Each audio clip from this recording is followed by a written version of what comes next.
So guys, today we are at a place called Jardin near Pali in Rajasthan, and what we're looking at is a beautiful Lord Shiva temple which has been constructed in the shape of the word Om. So let's take a drone shot.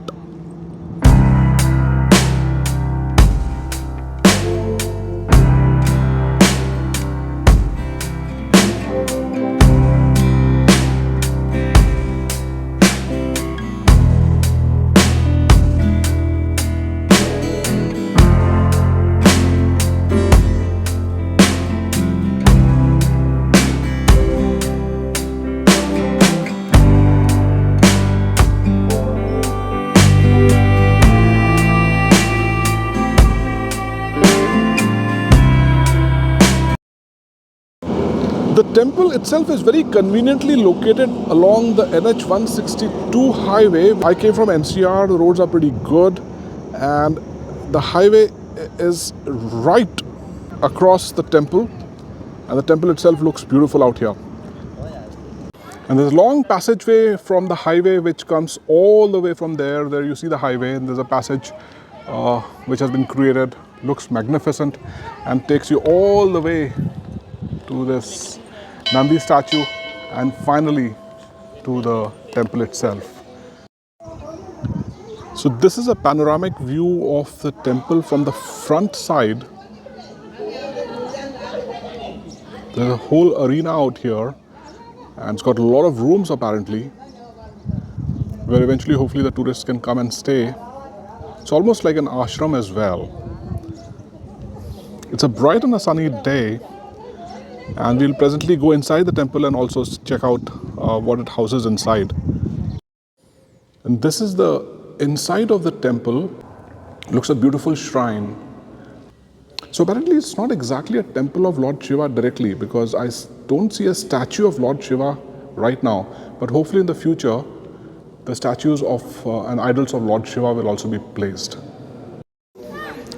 And this is Nandi, which is Lord Shiva's Savari, or the steed.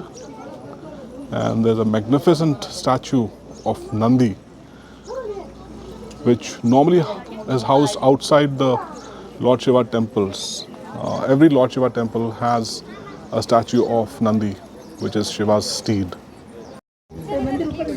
And these are the timings for the various rituals which are performed. So there's an arti, and there is a darshan samay, and there's an arti in the evening and in the morning. So you can plan the things out accordingly. And this is the backside of the temple. Now clearly the temple looks large. It's spread over 200 acres, and it's made of it seems rhinestone which has been brought in from Dholpur, and clearly looks beautiful. A lot of open space out here, so there's plenty of opportunity to develop this complex into various dimensions. For example, you can have religious concerts out here, you can have a fair out here, you can have a huge parking space, so that wouldn't be a problem.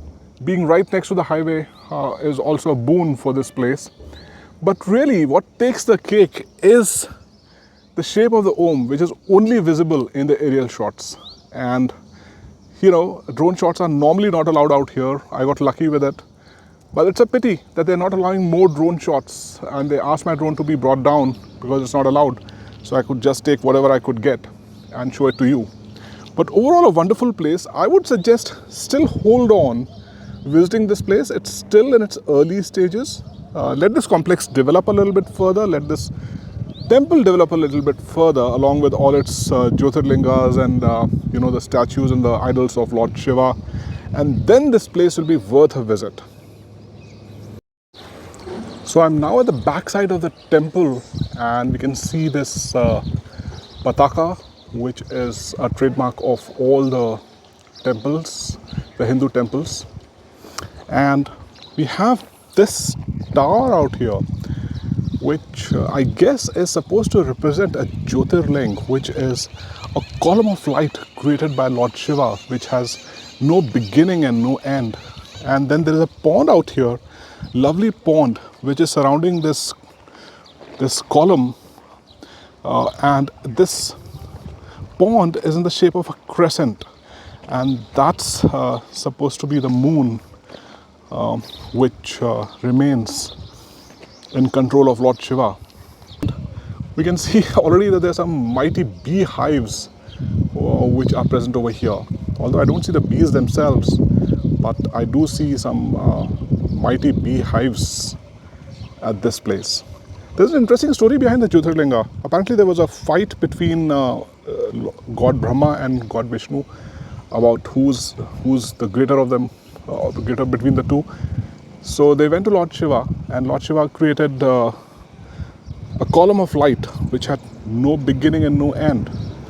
And that column of light was called Jyotirlinga. Jyoti means light and Ling means sign. And Lord Shiva asked both Vishnu and Brahma to find out the end points of the Jyotirlinga, and whoever could find the end points would be the winner. Lord Brahma feigned and lied that he had discovered the end point, but Lord Vishnu did not lie. So at that point of time, Lord Shiva got very angry with God Brahma and cursed him that he will never be worshipped. Therefore, Brahma is worshipped only at one place. He was granted that only one place he'll be worshipped, and that is Pushkar. And of course, God Vishnu is worshipped everywhere. यहाँ पर हमारे साथ उपस्थित हैं यहाँ पर एक guest. हमसे बात करने के लिए शुक्रिया। कृपया अपना परिचय दें। जी, मैं प्रकाश गहलोत, जोधपुर सूरसागर से। इस मंदिर के बारे में आपको कैसे पता लगा? एक्चुअली हम तो जोधपुर के ही है, घूमने फिरने का काम है, फोटोग्राफी करते हैं, तो इसका पता लगा है कि तो क्या ये राम मंदिर जितना प्रसिद्ध हो पाएगा समय से?